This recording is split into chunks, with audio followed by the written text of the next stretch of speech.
Welcome to Football Game Plan's FCS Kickoff presented by the Connecticut School of Broadcasting. I'm Emory Hunt, the czar of the Playbook, and welcome to our 2016 Pioneer League season preview.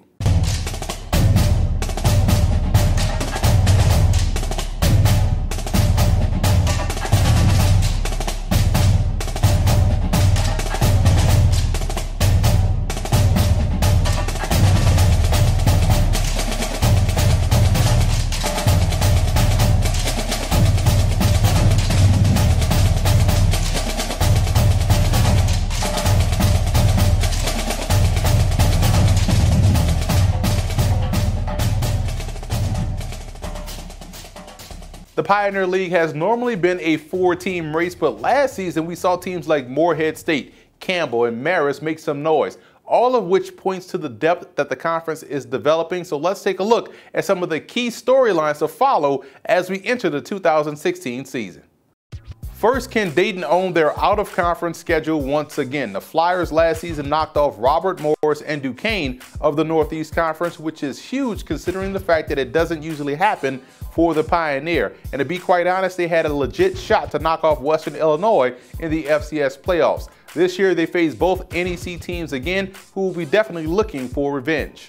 Can the Campbell Camels continue to move forward? What a job head coach Mike Minter has done with this Camels program. The Camels were 3-9 in his first season, 5-7, and then 5-6 last year. The program has grown so much that it has begun to have some NFL prospects. Guys like Ugana Arunye and Greg Millhouse were big-time prospects last season, with Millhouse getting a camp invite with the New York Giants. So I do think Minter is the right man for the job, and the Camels will steadily trek in the right direction.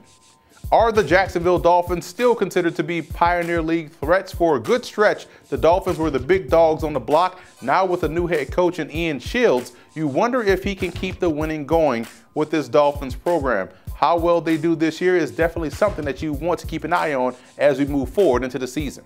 Which team is making that quote-unquote jump this year? Like I mentioned earlier, the league has usually been a 3 to 4 team race for quite a while. Last year, we saw Campbell make a huge jump and become formidable. Will Stetson, Marist, Drake, or even Davidson make the move up the PFL standings? We shall see. There's a lot of talent on these squads, and it will be interesting to see if they can make that power move this season. And lastly, will a Pioneer League team win a playoff game this season? I believe that's the last step for this conference that just received their automatic bid back in 2013, but they sent their first conference winner to the playoffs last year with the Dayton Flyers. And Dayton actually performed well in their playoff debut versus Western Illinois, but still ended up losing the game 24-7. Again, when you look at the projected teams at the top this year, Dayton included, they should be able to get close, if not pull it off this season. Let's take a look at some of the key games on the schedule this year in the Pioneer Football League. Starting September 10th, the San Diego Toreros travel to Cal Poly to take on the Mustangs. And this is a great matchup because it's a contrast of styles. The Toreros love to spread the field, while the Mustangs have one of the best option attacks in the country. And if San Diego is able to win, it's a strong notch in the belt come playoff selection time. Really good battle in the Northeast on September 17th as Marist travels to Sacred Heart. And this will be a great matchup in the trenches as both teams are built well along the lines of scrimmage. Marist actually knocked off the Pioneers last season, and I'm more than sure that they want revenge. On September 24th, we have Campbell and Butler, and this was a 1-point loss for the Camels last year, which is impressive in its own right because of how strong the Butler Bulldogs really are. And if you're Campbell, you're looking at this game as a quote-unquote step-up type game, and if you're Butler, you're looking at this matchup as a game to impose your will. I believe this will be a pivotal battle in the Pioneer this season. In October, on the 1st, Davidson plays host to Stetson. This is a game where two teams that are looking to fight their way out of the league cellar face off. You never know where your catapult game, so to speak, will come from, but for these two programs, it will probably come against one another. This will be an interesting watch, an entertaining watch nonetheless. A battle of Pioneer Titans happens on October 22nd between the Butler Bulldogs and Dayton Flyers. These two teams always play close games against one another, and in the last 4 meetings, they're tied at 2 victories apiece. And in this meeting, the winner could knock the loser out of the league title hunt. And finally, on November the 5th, Jacksonville takes on Drake. Last year, the Dolphins lost to the Bulldogs 28-24, so obviously the Dolphins will have revenge on their minds. This is, to me, an even bigger game for the Bulldogs, more so than for the Dolphins, as I think Drake is one of those sleeper teams to keep an eye on within the Pioneer League. We'll take a break and be back with more of our 2016 Pioneer League season preview.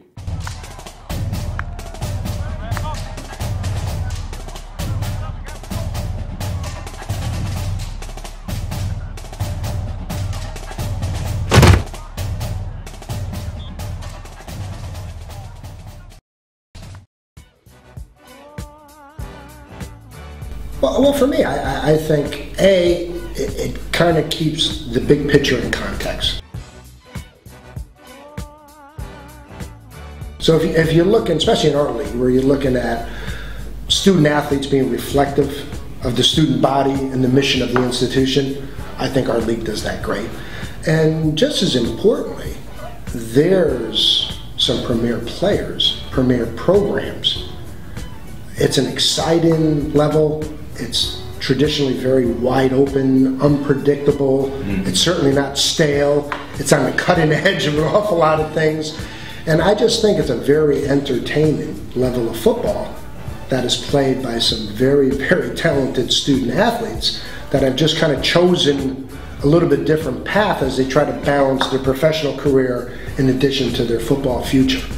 And I can't speak for everybody, but an awful lot of our players have aspirations of playing on Sunday, but want a really good backup plan in case that doesn't work in the workforce. And so it's really it's reflective of everything that you want, of really good football, cutting edge offense and defense, unpredictability, people that are reflective of student bodies, and I think it's probably at its zenith of popularity and talent.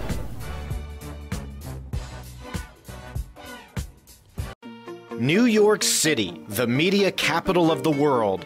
But in America, there is a world of media at our fingertips, from coast to coast. The broadcast media industry connects us in so many ways and remains on the cutting edge of providing us news and entertainment. Have you ever pictured yourself working in the media? Did you ever dream of working in TV or on the radio? Make your dreams come true today. Connecticut School of Broadcasting is the oldest and largest group of communication schools in the country.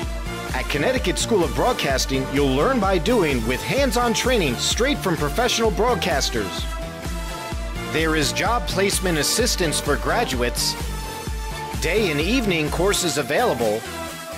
Graduate and get into the job market in only 8 or 16 weeks. Don't waste another second daydreaming about what you want to do with your life. Call 1-800-TV-RADIO and start living your dream today.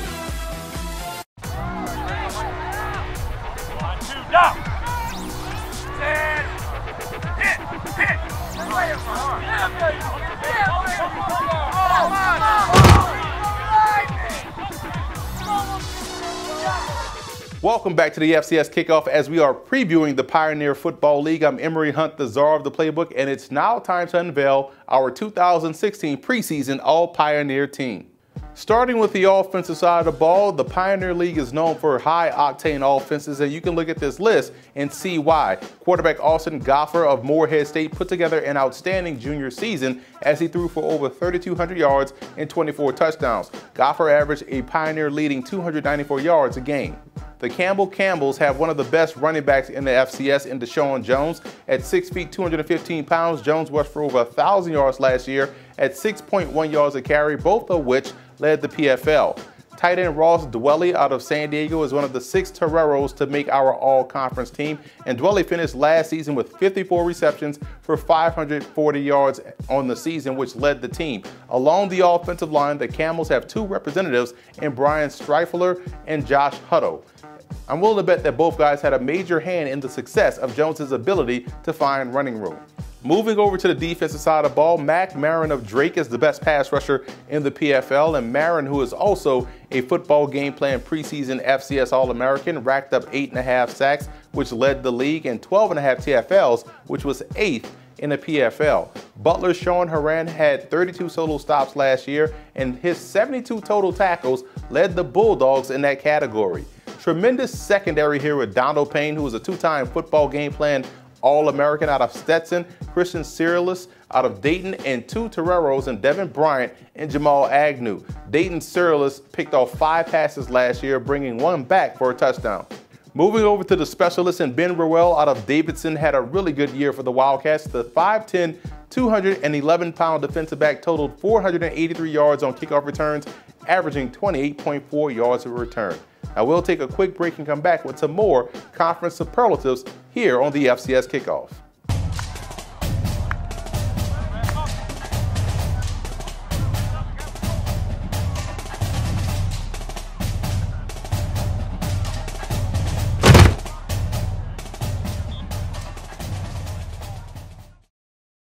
Don't forget to check out and grab your copy of our 2 newly released books, Football: A Love Story and What Did Football Teach Me? These books feature over 100 stories from current and former coaches, players, executives, and entertainers from across the football landscape, describing what got them involved in the game, what they love about it, and what life lessons the game taught them. You can find your copy or order your copy from our website at footballgameplan.com/books.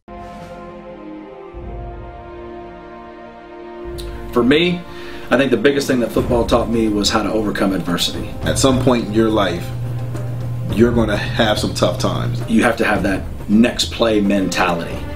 That cohesiveness and that working together, that's really something special that you can't get in a lot of other areas. When you practice that and you live that in other phases of your life, it becomes second nature because all you know how to do is fight. It's not an easy game. If it were easy, everyone would do it. You start to appreciate the smaller contributions that people make. You don't just look at the big one because you knew it took 6 or 7 other guys who are unsung. And you can't take shortcuts and be successful. Doing what they do to make it possible for the guy getting the press clippings or whatever it might be. In this game, whether it's as a coach or a player. So I would certainly say that you definitely got a very quick lesson in how to overcome adversity playing football.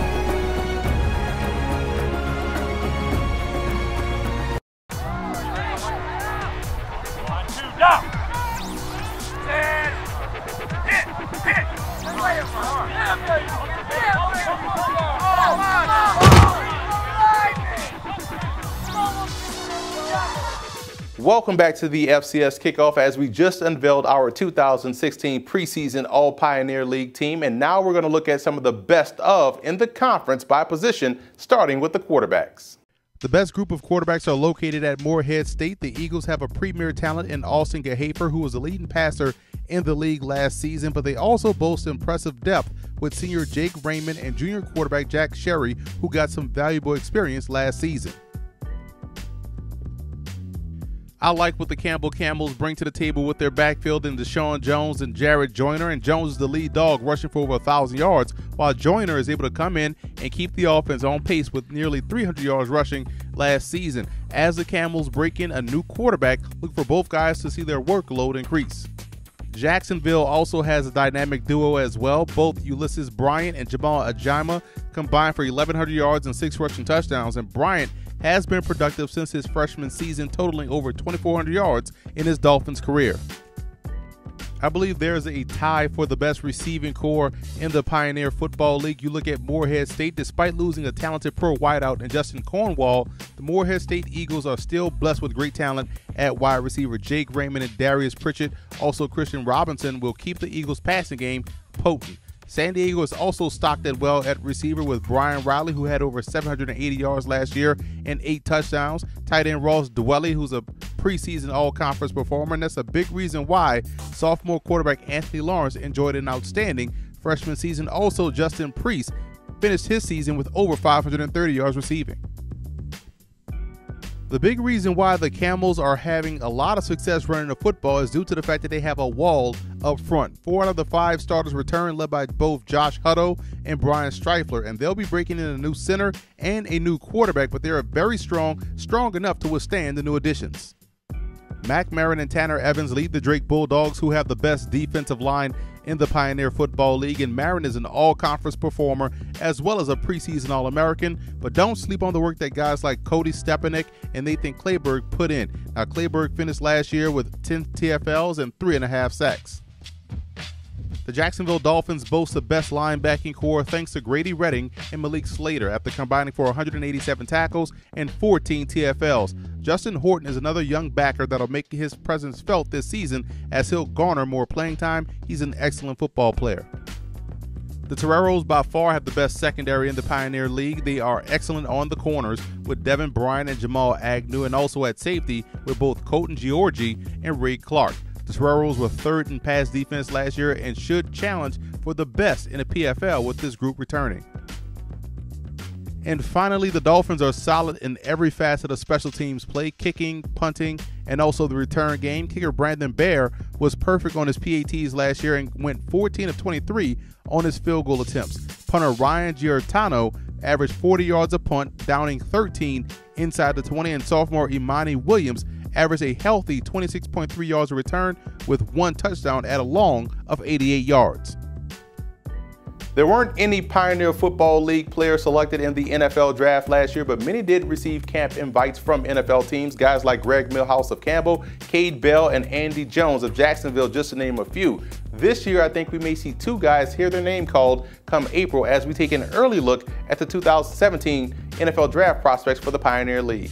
This year, there are only a few prospects in the PFL. Offensively, Deshaun Jones does show good enough ability to where he's going to garner a lot of extended looks from NFL scouts this season. But the 2 guys that have serious interest, in my opinion, are in the secondary, and Donald Payne of Stetson and Devin Bryant of San Diego. Payne has been considered by some to be the Troy Polamalu of the FCS. His ability to be excellent in the running game while also showing the ability to both blitz and play back deep just speaks to his versatility as a prospect. Also add in the fact that he has tremendous ball skills. Speaking of ball skills, Bryant has that and the ability to match up one-on-one either in press or in off coverage. Bryant picked off 5 passes last season, and teams started to shy away from throwing his way as the season progressed. We'll take a quick break and come back to wrap up our 2016 Pioneer League season preview.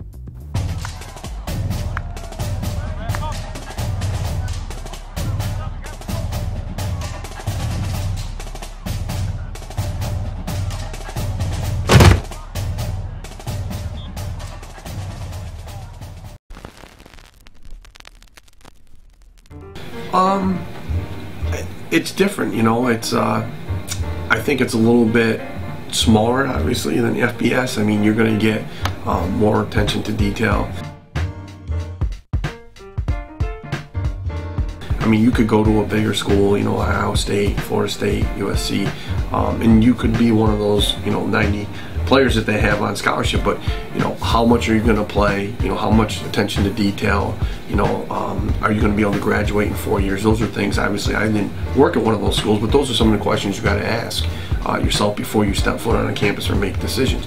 You come to the FCS, and I think, number one, if you're that good, you're going to play. And they're going to find kids. I mean, you look at the 2nd pick in the NFL draft this year, the quarterback from North Dakota State, and you go look at any one of those kids. I think any one of those kids could play at an FBS school. And they just happen to be in an FCS school who is getting looked at. They just won another national title. It is great football at this level. Maybe not as good as, you know, the Pac-10 or the Big 12 or, you know, the Big 10, one of those type of schools, but it is still outstanding college football where kids are getting recognized. They're still getting drafted in the NFL. They're going to graduate probably in 4 years, maybe not at a big, huge institution. And the biggest thing is I think that you'll get a chance for some more exposure being on the field and playing. You know, the bigger schools, you got to look at, you know, are you going to play and how soon? Or do you go to an FCS school and maybe you start for 4 years, you become an All-American and you get your chance, other than maybe playing 1 or 2 years at an BS school. But I think the FCS has done a great job promoting its football the last 3 years. Nowadays with the social media and everything that goes on, it's taken off. And again, there's a lot of schools in you know, our level right now, like North Dakota State. I bet you any one of those kids would be playing at a bigger school if they wanted to be, but they chose North Dakota State for a reason, and it was the right fit, and they got exposure, and they just won how many national championships, and the quarterback was the 2nd pick in the NFL draft this year. So there is a chance. I don't think you have to go to a Division 1A school or an FCS school just make it to the NFL. The FCS has a lot of great teams and a lot of great players, and those kids do get looked at, and maybe they play, like we said, instead of 1 year or 2 years at the FCS level, they're starting for all 4 years at the FBS level.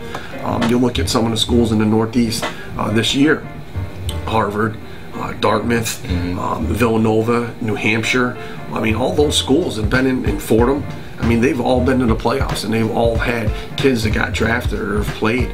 They've had a successful, New Hampshire's been in the playoffs, I think, 11 years in a row or 12 years in a row, and Villanova, same thing. I mean, those are great schools academically. Those kids graduate in 4 years, and they played for 4 years and made a name for themselves and got themselves in position. So I think the FCS is doing a great job of what they're doing in terms of promoting our level of football, and I just hope it continues that way. And I think when kids step on some of those campuses and see what's in front of them, that they're a little shocked, and they can be very happy at a school like that as well.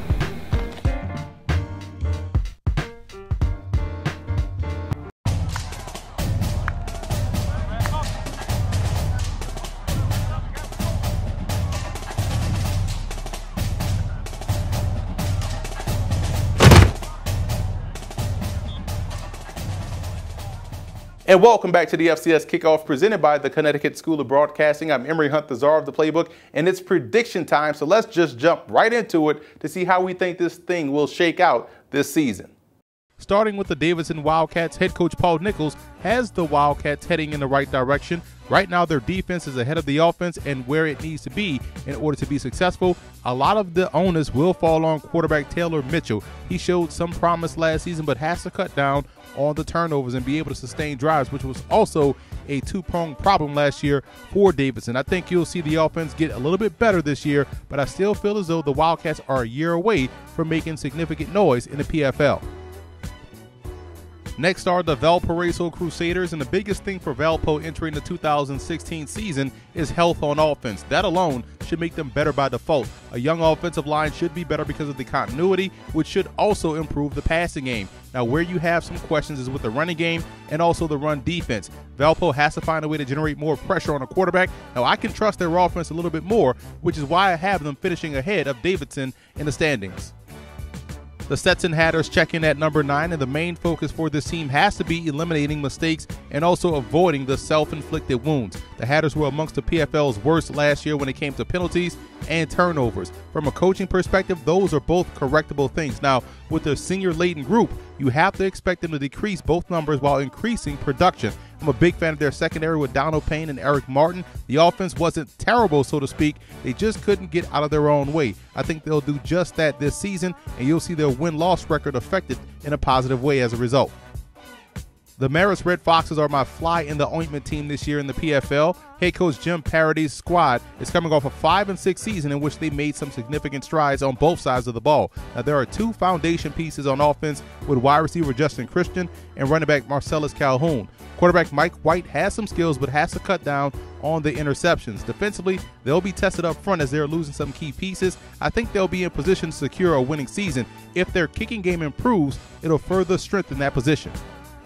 Next are the Campbell Camels, and head coach Mike Minter is definitely building the Camels in his own likeness. They're a tough football team that's physical on both sides of the line of scrimmage. This year, we'll learn a lot about the depth that he has on the defensive line and also at quarterback. Those are where they have all of the questions coming into this season. The good part is that they boast one of the best offensive lines and one of the best backfields in the PFL, which should help ease a new quarterback into the mix. Their pass defense was great last year because of the pressure provided up front. Without that element, it does give you a slight cause for pause heading into the 2016 season. But nonetheless, Minter has done an outstanding job here with the Camels.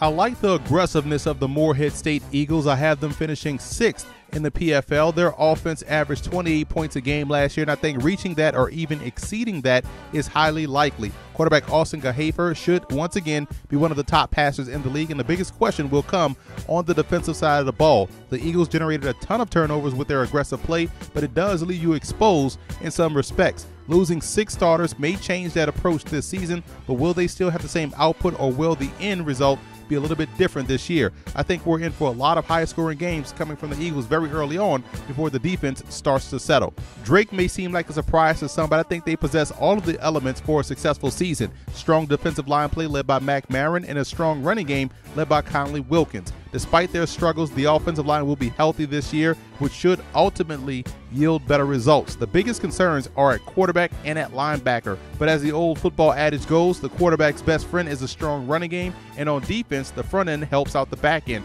How quickly can the passing game gel and become a good complement could determine if the Bulldogs find themselves in the thick of the PFL race later in the season.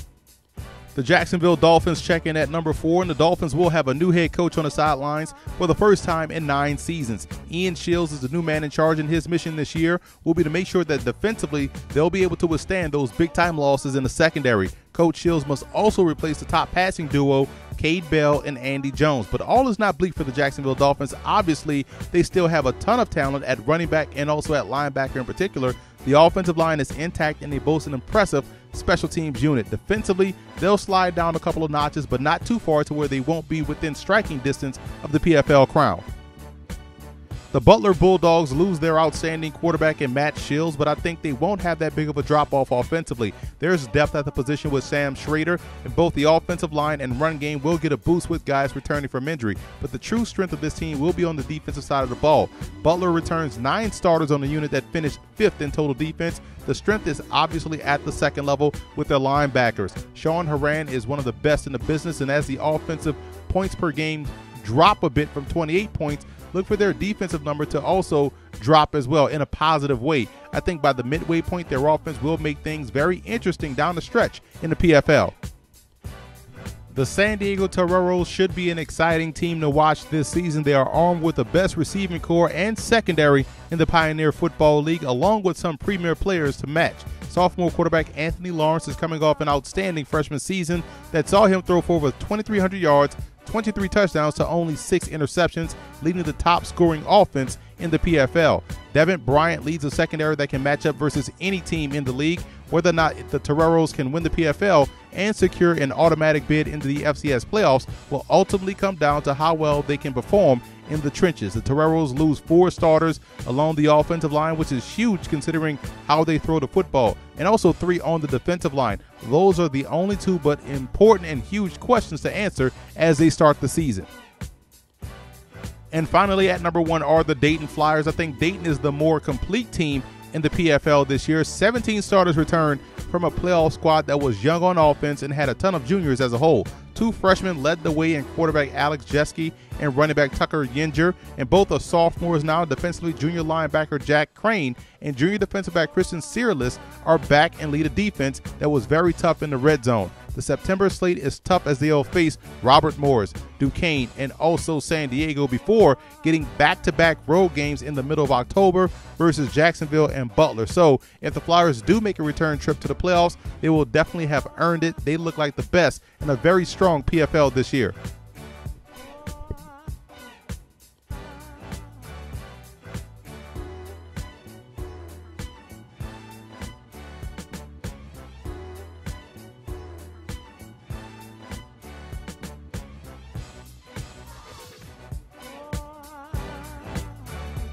The unique thing about the FCS is if it puts you in a position where if you win, you can keep playing.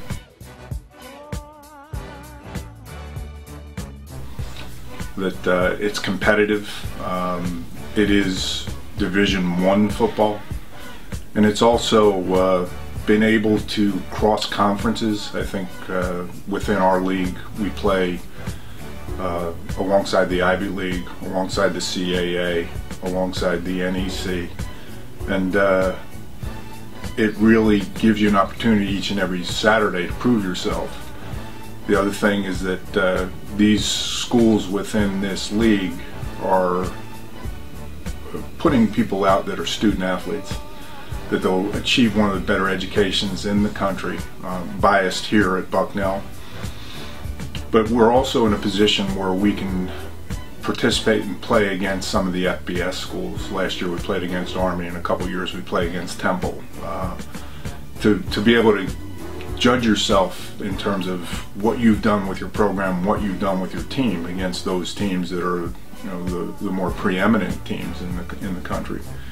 And that I think we all have to realize that a football field, when it comes down to it, it's 53.3 yards wide and 120 yards long.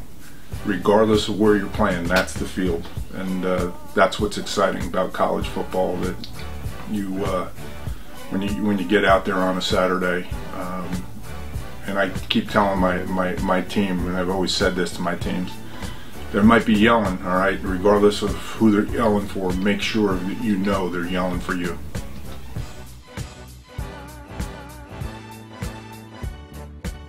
So that's it for our 2016 Pioneer League season preview. Check out more of our FCS conference previews on our website, footballgameplan.com/FCS Kickoff. Make sure to check out the FCS Opening Drive radio show every Friday, 10 a.m. Eastern Time with host Luke Diamond and myself. You can download the app for free on Google Play and also on iTunes. The call-in number is located on the screen right now and also where you can listen online. And be sure to follow us on all of our social media accounts. Also check out the website at footballgameplan.com/FCS Kickoff.